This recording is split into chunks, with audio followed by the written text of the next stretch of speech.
Figure 9, Mr. P again. Just looking to wrap up chapter 4 here today with similar polygons.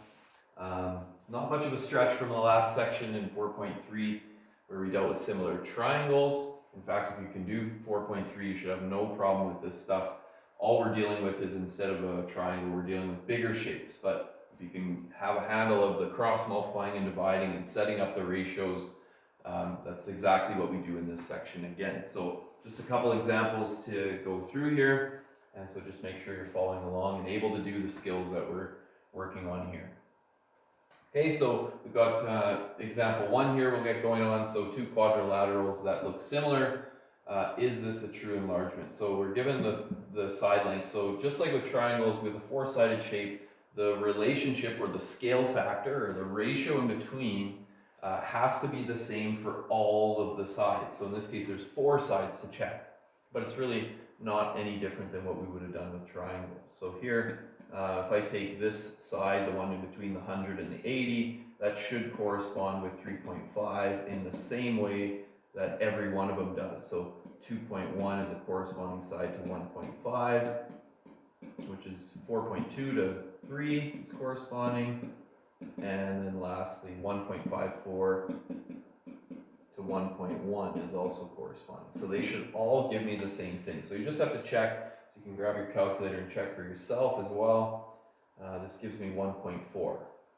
Okay, so they all should give me 1.4, otherwise these shapes are not similar. 2.1 divided by 1.5 does give me 1.4. 4.2 divided by 3 also does 1.54 divided by 1.1. So don't take my word for it.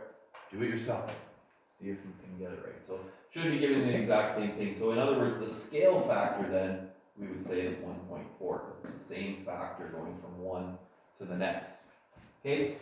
Keep in mind it has to be a growth or whatever. You're changing the side length by the same factor on all of those. So in this case, it's asking, are these similar? Are these shapes cylinder? Well, you'd actually have to go and measure these things to check for sure. But it does look like this is getting a little bit bigger, maybe twice as big. But if you look carefully from C to D here, this distance is the same as G to H. So even though the other sides may have changed by a factor like doubling it or something, if the one side hasn't changed and the other ones have, it's clearly not similar. So I can check even without measuring for sure. It's pretty clear that that side length on both is not changed. So they're not going to be a similar shape there. Okay. Doesn't matter what sides you have, how many sides you have, as long as you have one side that matches up to a corresponding side and one other point, we should be able to work through and solve for all the missing side lengths. So again, we can set this one up. If I want to solve for x, x is to, well, the corresponding side here would be the 9 in this case. And so if I took the big shape and put it on the top, make sure that you keep that also for the next one. So 32 is to 5. So on both of these, the top number goes with this shape and the bottom number goes with this, and then the x goes with the corresponding, and the 32 goes with the corresponding one. So just make sure that really the only thing you can mess up is if you mix that side length up. So just try and keep that straight, and then we're going to get bored with doing this skill over and over again in this chapter because it should be pretty straightforward. We did a lot of work in grade 8 as well with cross multiplying and dividing. You're allowed to get a decimal answer. It doesn't have to scare you off. It's possible, so just double check that your work is correct there. Okay, any questions? Good, that's awesome. Perfect. Okay, one more example here, and then you'll have some work to do again. Just do keep in mind when you're looking at corresponding sides, make sure you are picking the sides that are corresponding. These are mirror images of each other, so make sure you are picking the sides that are truly actually corresponding to one another. So the 4.5 would go with the 2. Right? I usually just take the bigger one over the smaller one. It doesn't actually make a difference. You could do 2 over 4.5. When you cross multiply and divide, it's going to give you the same thing. Then the corresponding side here, if this is 4.5 to 2, then x to 4 will work.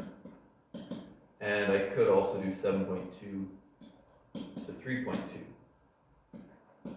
Okay, it tells you in the question usually the two trapezoids are similar, so I can take that for granted. I'm assuming that they are similar. I'm just going to show on this one that it will work whichever way ones you pick. I don't need this other one. I could just do it with this. I could just cross multiply and divide with that. I could take 4.5 times 4 and then divide by the missing one, and I can get my missing side length. You can try that for yourself, or you can try this one if I just kind of ignore the other side and then just take this relationship. So as long as I have 3 of the 4, I can actually calculate it. So x is also equal to 7.2, cross multiply it with the 4 and divide by 3.2. And so it should work out either way. I'll just double check that.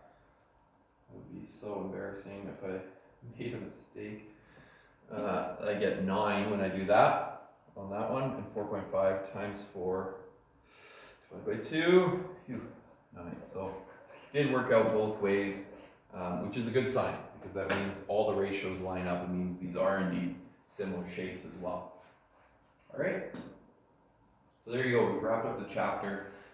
Page 157 has a few questions for you to practice.